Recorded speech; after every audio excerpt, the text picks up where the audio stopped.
Here's my review for Monsters vs. Aliens.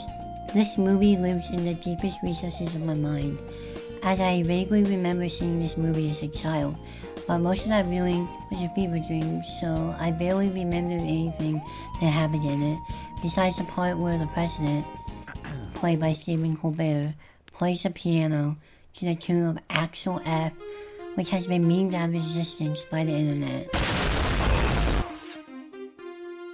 The basic gist of the movie is that a woman named Susan Murphy, played by Reese Witherspoon, gets hit by a giant freaking meteorite on her wedding day and somehow she survives. Of course, this wasn't a normal meteorite, but a radioactive one that would cause Susan, who was at the altar, to grow into a 50-foot giant. This freaks everyone out, and then one of the quickest government responses is sends in the military to capture her. Susan is thus captured, and wakes up to find that she's in a top secret government facility with no communication with the outside, and her name has been changed by the US government to Ginormica. She quickly meets General W.R. Monger, who is in charge of the facility, and the other monsters kept here, which includes Bob, benzoate, acetylizine, bicarbonate, hopefully I said that correctly, which is basically a blue blob. The missing link, a prehistoric fish man, Dr. Herbert Cockroach, PhD, a brilliant scientist turned human cockroach. And lastly, Insectosaurus, a giant 350-foot insect mutated by nuclear radiation who attacked Tokyo.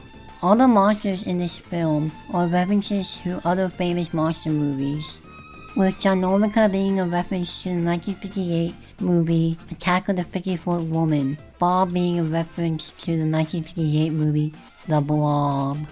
But look at this little guy go. The missing link, a reference to the 1954 film Creature from the Black Lagoon. Such a goofy little guy.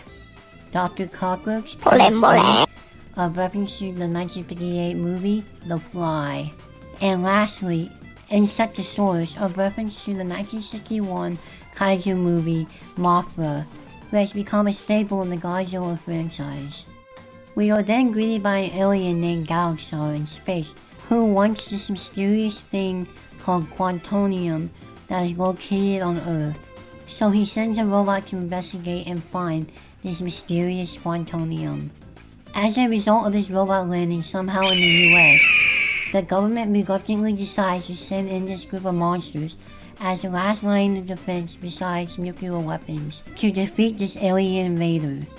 Monsters vs. Aliens is a movie looked back upon fondly due to nostalgia as kids growing up in the aughts and early 2010s, watching it as an obligation to DreamWorks, who made many of our childhoods growing up. I think one of the most enduring things about this film was the goofy premise of the entire movie and the silly absurdity of the whole situation. The action was quite alright in my opinion, especially when they escaped Galaxar's ship in the fight at the Golden Gate Bridge. I thought it was quite funny to see where Ginormica runs away from the robot despite the fact that she is big enough to take it on. Let's also gloss over the fact of how much property damage was caused. In this sequence, there is also another scene where Susan is skating down the street in San Francisco that I couldn't help but think of that one stage in Sonic Adventure 2 where Sonic is skating down on a piece of metal, which I knew it was based off a real location in San Francisco that I now know is called Nob Hill. I'm surprised Susan didn't really realize that Derek was kinda a terrible person to marry. I feel kinda sorry for Derek, who cared more about himself than the actual relationship with Susan. I'm glad Susan moved on from him and found it funny at the end where Derek gets humiliated by her. Galaxar was a meh villain in respects to other DreamWorks villains, but was passable enough for a baddie. I'ma keep this short. The movie was a decent animated kids movie with the humor being serviceable, and the concept of this movie was very enjoyable. I like certain aspects of this movie and would say that if you want to watch this movie for nostalgia reasons, go ahead, but as a kids movie you probably only watch it once and move on forgetting about it. I'll give this movie a 5.5 out of 10 plus 2 points for nostalgia purposes, giving it a total score of 7.5 out of 10. Thanks for watching, and I'll see you in the next review.